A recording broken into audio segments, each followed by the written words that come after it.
नमस्कार दोस्तों, आज मैं आपको धर्मराज जी की कृपा की कहानी सुनाने जा रही हूँ। प्रेम से बोलिए धर्मराज जी की जय हो। यह कहानी बहुत पुरानी है। एक नगर में एक राजा रहते थे। उस राजा की कोई संतान न थी। रानी बहुत उदास रहती थी क्योंकि उनका कोई भी संतान न था। रानी के पास एक दासी रहती थी। वह दासी रानी को हमेशा समझाती कि आप क्यों चिंता करती हैं, आपका भी बच्चा होगा। एक दिन दासी अपने घर से राजमहल आ रही थी तो उसने देखा कि तालाब के किनारे बैठी हुई कुछ महिलाएं पूजा कर रही हैं। उस दासी के मन में उत्सुकता जगी कि यह महिलाएं किस लिए पूजा कर रही हैं। वहां जाकर उन महिलाओं के पास बैठ गई। जब पूजा खत्म हो गई तो वह सबसे पूछने लगी, यह किस देवता की पूजा है और इस पूजा से क्या लाभ होता है, यह किसके लिए पूजा किया जाता है। तब एक बुजुर्ग महिला ने कहा कि यह धर्मराज जी महाराज हैं। इनकी पूजा, इनका नित्य नियम निभाने से यह लोक पर सुखों की प्राप्ति होती है और मरने के बाद स्वर्ग लोक का सुख मिलता है। अनजाने में हुए पापों से छुटकारा मिलता है। जिनके बच्चे नहीं रहते हैं वह लोग भी इस नियम को निभाते हैं तो धर्मराज जी महाराज की कृपा से उनके भी बच्चे हो जाते हैं। धर्मराज जी महाराज का नित्य नियम निभाने से पुत्र की, पति की, घर में सभी सदस्यों की लंबी आयु रहती है, सभी स्वस्थ रहते हैं। दासी को यह बात बहुत अच्छा लगा। उसने मन में सोचा कि मैं यह बात रानी को बताऊंगी और वह मन ही मन वहां से खुश होकर रानी के पास आई और बोली, रानी साहिबा, एक बात करनी है आपसे। रानी बोली, हाँ बोलो, क्या बात है। दासी ने कहा, रानी साहिबा, धर्मराज जी का नियम आप भी निभाइए। धर्मराज जी महाराज की कृपा से आपको भी बच्चे का सुख मिल जाएगा। फिर अगले ही दिन से रानी ने पंडिताइन को अपने घर बुलाया और धर्मराज जी का नेम निभाने लगी। धर्मराज जी की कृपा से 1 साल के बाद रानी गर्भवती हो गई और उसके वहाँ एक पुत्री का जन्म हुआ।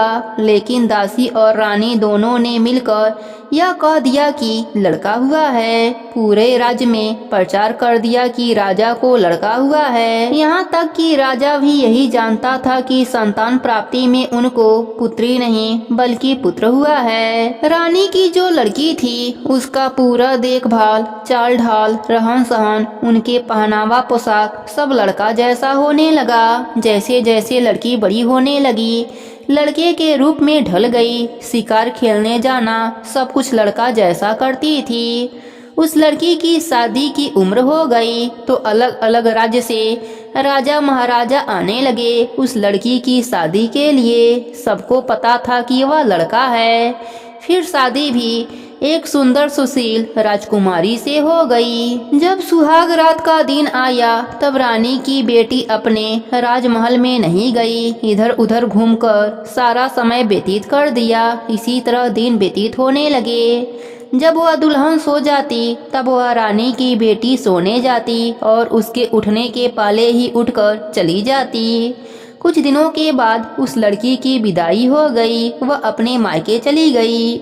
मायके गई तो उसकी जो सहेली थी वह सब उससे मजाक करने लगीं। बताओ बताओ क्या हुआ, कैसे हुआ, राजकुमार कैसा है, तुमसे प्यार करता है या नहीं। सब हंसी मजाक करने लगे। तब उसने कहा, अरे सखियों, मैं क्या बताऊं, वह लड़की ही है, वह लड़का नहीं है। सबने कहा, यह कैसे हो सकता है, यह तो गलत बात है। वह बोली कि नहीं, मुझे जहाँ तक अनुमान है कि वह लड़की ही है, क्योंकि मैंने उसके चाल ढाल में थोड़ी सी परिवर्तन देखा है जो लड़कों में नहीं होता है, वह लड़कियों में ही होता है। सबने सोचा कि इस बात को कैसे जाना जाए, कैसे इस बात को साबित किया जाए। तब एक सखी ने कहा, चलो हम लोग एक योजना बनाते हैं, पता भी चल जाएगा और तुम्हारी बात भी सही है कि झूठ है सब लोग जान जाएंगे। फिर सबने मिलकर एक योजना बनाई कि दूल्हे और दुल्हन को गंगा जी में नहलाया जाएगा और वह जब गंगा जी में नहाएगा तो हम लोग छाया में सब कुछ देख लेंगे कि लड़का है कि लड़की है।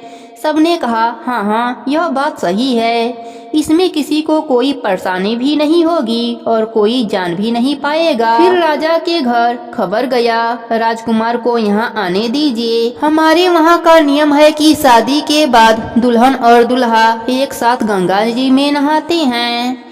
अब तो रानी की बेटी सोचने लगी, जान खतरे में है, मेरे जान का कोई परवाह नहीं, लेकिन मेरे साथ साथ मेरी माँ और मेरे जो माँ समान दाई माँ है, उनका भी जान खतरे में है। अब क्या करें?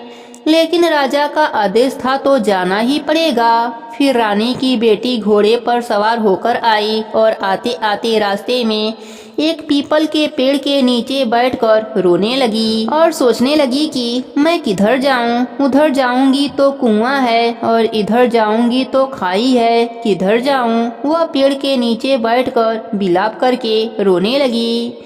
इतना रो रही थी कि उस पेड़ का पत्ता झड़ने लगा। धर्मराज जी की कृपा से रानी की बेटी लड़के के रूप में परिवर्तन हो गई। रानी की बेटी ने जब आंखें खोली तो अपना सारा रूप लड़का का पाई। वह भगवान को धन्यवाद करने लगी और जयकारा लगाने लगी। फिर घोड़ा पर बैठकर खुशी खुशी अपने ससुराल पहुंची। सभी सखियों के साथ गंगा तट पर गई और आराम से नहाई। अब सब सखियां बोलने लगी, तुम तो झूठ बोल रही थी, या तो लड़का है, तुम कहती थी कि लड़की है, तुम तो झूठी हो। स्नान के बाद वह सब राजमहल आए, खाना पीना हुआ। अगले दिन वह राजकुमार अपने राजमहल में आया और अपने माँ और दाई माँ को सारी बातें बताई। तब रानी धर्मराज जी की जयकारा लगाने लगी। इसी प्रकार जो भी धर्मराज जी का नेम निभाता है, उसकी सभी मनोकामनाएं धर्मराज जी महाराज की कृपा से पूर्ण हो जाती है। उसको ये लोक पर सुखों की प्राप्ति होती है और मरने के बाद स्वर्गलोक का सुख मिलता है। प्रेम से बोलिए धर्मराज जी की जय हो।